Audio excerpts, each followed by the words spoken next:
Let's see how far we make it this time. We may have to do this multiple times. Where's your helmet? Safely in my closet. Trying to figure out if the water's running on the inside of this. Taking another car to storage. Got Shauna following me so she can give me a ride back. Here's the thing. It's about 36 degrees and raining, and I'm about to gain 500 feet of elevation. That'll be the high point of this trip. I've got to get over the mountain and off the backside, and I'm just hoping that we don't have any weather trouble. So, bringing this company vehicle back to storage. We know it needs some repair, but we were just kind of hoping to get it there. It was running not well, and I was starting to see dash lights go on, and I'm now at 11.66 volts.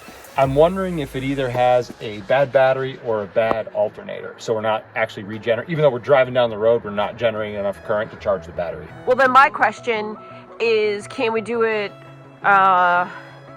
race car style and charge off of the jumper cables? I like what you're thinking. Small track race car style, no alternator, less drag on the motor so you get more horsepower, less dead weight. You just run a fully charged battery for 10 laps and that's all you got. This isn't no race car, I'll tell you that. It's about 10 laps to go, I think. So the other thing is that if we just keep doing that, we'll eventually get it to storage, because then they can, at the bottom of the mountain, it'll be a lot cheaper to flatbed it to a shop. Yeah, we don't want to have to do that from here. No, absolutely not. And I'm really cold, so let's get this going. At least it's not raining here. Yeah, it was definitely raining up at our campground.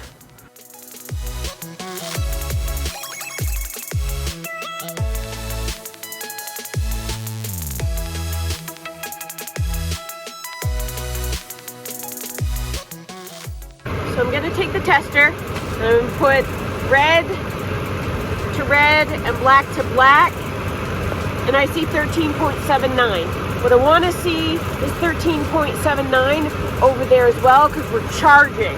Okay, once again, red to red, black to black, 13.33, which is probably good enough.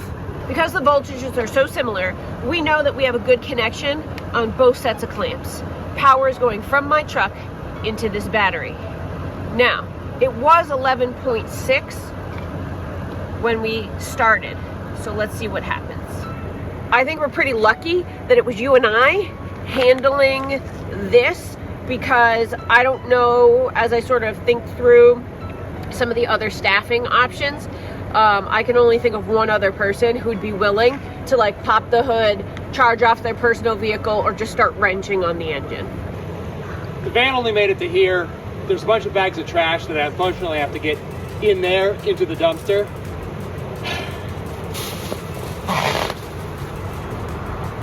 Hey, you should have a helmet on, Speedy. Good, but I don't have it with me, and this is all I got right now. Something to make it work. Meanwhile, here we are. I think I'm gonna rev the engine on low, get the RPMs up. I'm mostly healed, so now he's super excited that he can ride the Onewheel again. I'll be right back.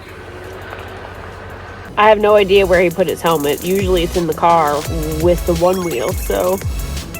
Where's your helmet? Safely in my closet. I need a helmet. All I need to do is land on this and I'll be fine. I'm going to continue to disconnect these, put them away, and we're going to try to make it as far as we can.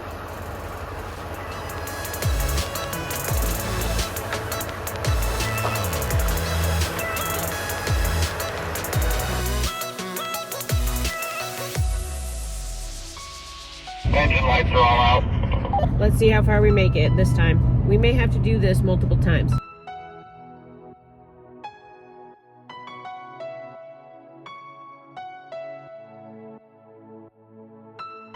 We want to make sure the grass doesn't catch fire on that overheated engine and exhaust.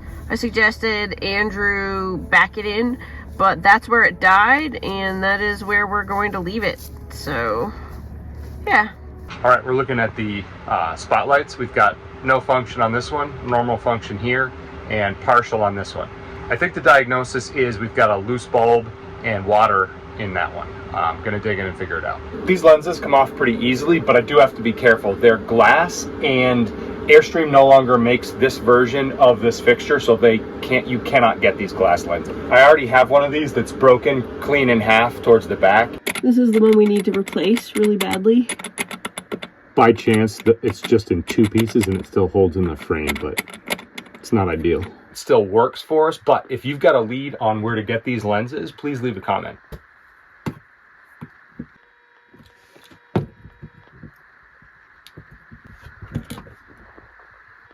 So when we bought this trailer, most of these LEDs had been upgraded from halogens since they're so much better on power.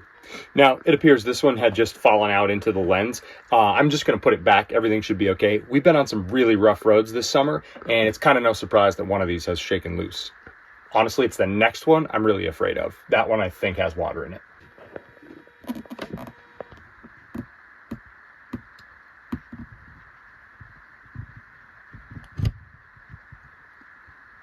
All right, I think that one's as simple as that, and we'll just put the cover back on.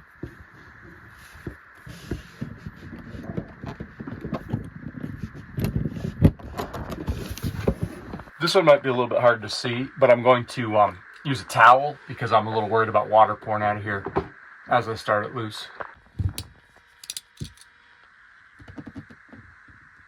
You're just prying on it a little bit with the razor blade and then pop it with a screwdriver.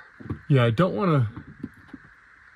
The screwdriver doesn't really fit, so I got to get in there to start with the razor blade, but... All right, here we go. Actually, that looks like a fair bit of water. Oh. And a significant portion has already landed on the couch, so. I don't know if you can see on camera, but it looks like some of the diodes aren't functioning, which would make sense with the lens being flooded with water. I'm hoping the rust will clean out of this. Let's see. You have that red rag, right? I do. Oh, that looks a lot better. I think it's better. The difficulty is going to be figuring out where that water is coming from. This has 2 springs to hold it up in the ceiling that kind of act like wings. Just trying not to let them snap on my fingers.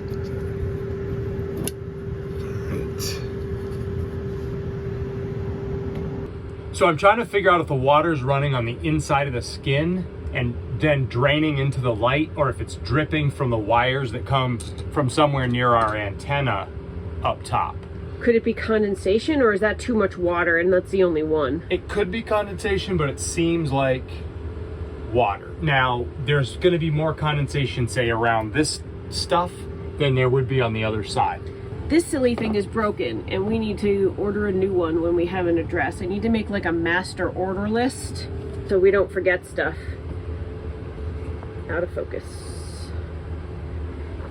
With the flashlight, I can see that I've got a wet spot straight above in the insulation, and I'm not sure if I can figure out what's going on here, but it may be coming down. So we have a leak. Well, I have a wet spot in the insulation here, quite a bit of water. It runs right down my finger if I touch it. Another spot here, and I've got some wires just hidden here, so I don't know if they're having condensation wick along them or a leak from the outside wick along.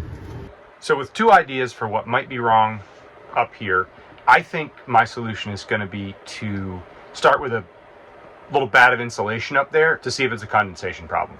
If that doesn't seem to work after a few more rainy days, cold rainy days, we're going to then switch to possibly determining where the leak might be.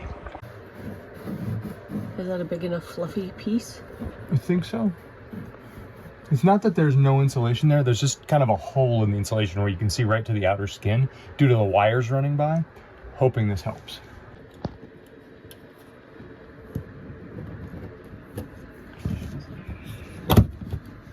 Lost one. Spring wings.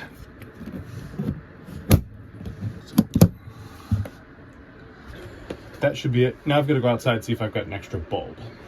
For now, I'm going to pop the cover back on this, and I'm just going to watch it for water coming back again, and I'm not going to put a bulb in it so I don't have an issue with it shorting out on us. All right, so I'm going to put on a hat. Got some work gloves. I'm taking off my puffy, even though I'm freezing. But we are boarding up some of these cabins, or they're actually these like little shed type things, but they could be a cabin. Let me show you. We have to board up somewhere. There are 14 sites, but not every one of them has a shed, but a lot of them do. So we are going to board up a bunch of these buildings and move on to the next project.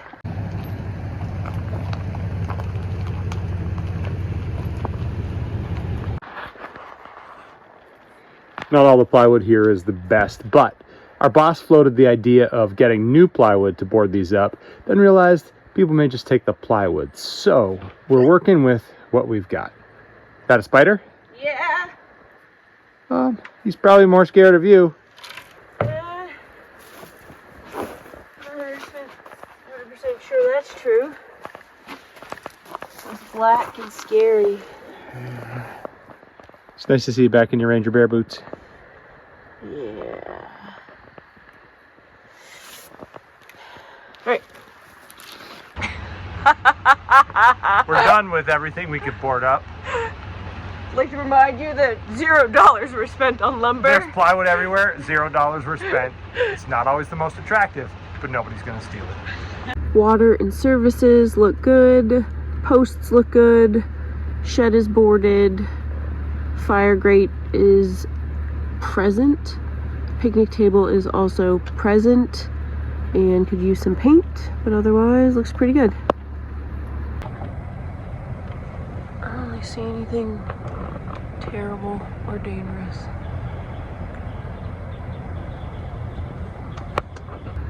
Onward. I'm following up with this light filling up with water issue. It's been several days of rain, and I'm going to check it again to see if it's dry. I have taken the bulb out.